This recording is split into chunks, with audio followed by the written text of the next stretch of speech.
Noise reduction is something that we can do really easy in Adobe Audition CS 5.5. But there's probably a few of you out there that have had some difficulty in the past with that burbly kind of sound, if you know what I'm talking about, where you've had a noisy file, you've applied some noise reduction, but not only does it reduce the noise, but it introduces these little artifacts, these little digital gurgliness inside here. Well, we have a brand new audio engine in Audition CS 5.5 that takes care of that. So we can finally remove all of that noise and control the artifacts that we've had in the past. Let's go take a look. So in this particular multi-track file, I'm going to take this particular track right here, and here's a little tip. We now have clip color, and I'm going to color this one, so if I need to come back to it, I can easily see that. I'm going to double click on this track and open it up, and let's have a listen. Everything that you see is part of a living, breathing organism. You are like a leaf on a tree, alone and weak. So obviously this was recorded on location. We've got good microphones, but we also have a lot of the forest and, I don't know, there's a waterfall going on in the background. So if we don't have time to do this with automatic dialogue replacement, that means getting somebody in a studio and looping and all that. We have to fix this file. This is the only file to fix. What we're looking at right here is a waveform view, but of course in our upper left-hand corner, we click on this, we can see a spectral frequency display, and you can see all the noise inside here. So the two effects that we're going to be looking at are in the effects noise reduction process, and adaptive noise reduction. The big difference here is noise reduction process is destructive, so you have to process the file with the new settings, which is fine when it's fixing it. But if you want to, oh, and by the way, noise reduction process is really good for hiss and hum and things that are continuous throughout the whole track. Adaptive noise reduction is for everything else, and the cool thing about adaptive noise reduction is it can run as an effect on a track, which means you can leave it non-destructive, go back later and fix it. Now, both of these can require a lot of computing power. So lucky me, I'm sitting here in front of my favorite HP Z800 with multiple cores, Xeon processor. So you can run these for sure. You can run them in real time, but you're going to require a little bit of oomph and power to keep them going. So let's have a look at noise reduction process first. So it brings up a dialog box that might seem like a modal dialog box.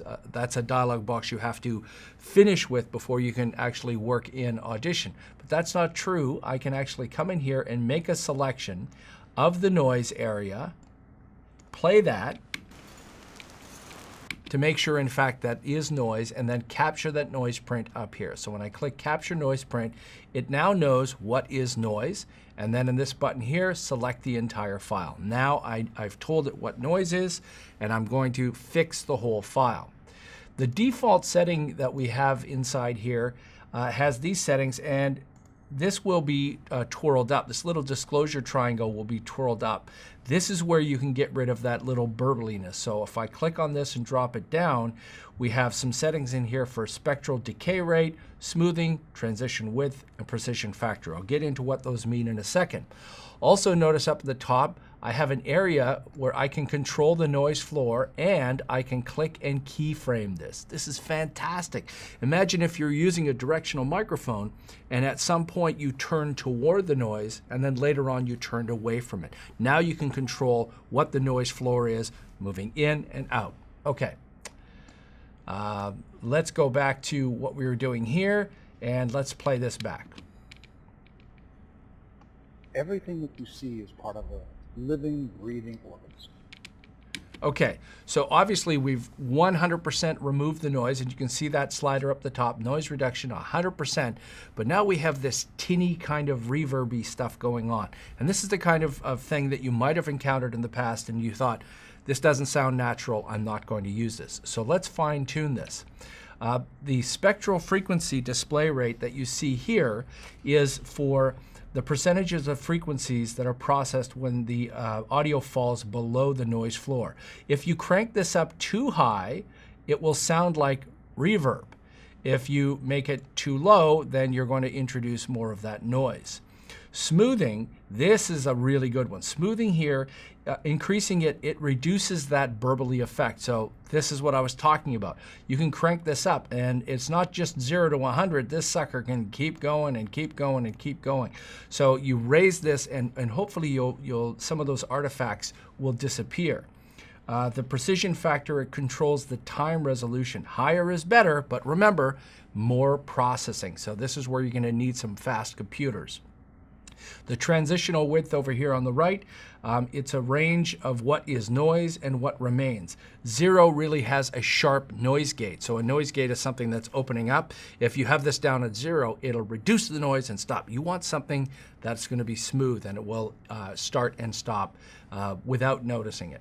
So let's call up my setting that I saved here before. So my spectral decay rate here is at 18, the precision factor at 15, and look at my smoothing is up to 980 transitional width. Now let's listen to this. Everything that you see is part of a living, breathing Now, organism. I've specifically left a little bit of in there because he's outside in the wild. You're not going to get perfect studio sound. You don't want perfect studio sound because it won't look correct or won't sound correct. Let me quickly turn on and off the effect down on the bottom right so you can hear this. Remember, we have this brand new engine in Audition, CS 5.5, where it's seamless. I can be flipping these controls on and off, playing back in real time. I could even say apply, close, go and grab another one, add effects. This engine just keeps on going. So I'll play it back, turn it on and off. Everything that you see is part of a living, breathing organism. You are like a leaf on a tree, alone and weak, easily broken, but together as part of a whole. Okay, so you hear the difference. We're not getting that burbly effect inside there. We're finally able to really fix problem files. This is a destructive process, so I have to click apply. And again, the cool thing about spectral frequency display is we can see the result here. Now I play this back. You are like a leaf on a tree, alone and weak. Much better than the other version. So let me undo that now and show you that the other one can be applied either in the effects filter, adaptive, or it can be added on a track or a clip effect. So if I go to my effects and choose that, noise reduction, adaptive noise reduction, again, it's going to warn me that this is CPU intensive or high latency.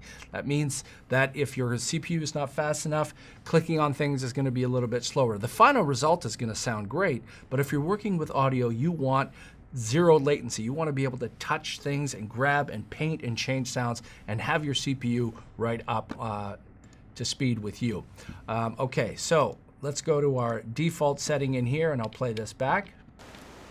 You are like a leaf on a tree, alone and weak, easily broken.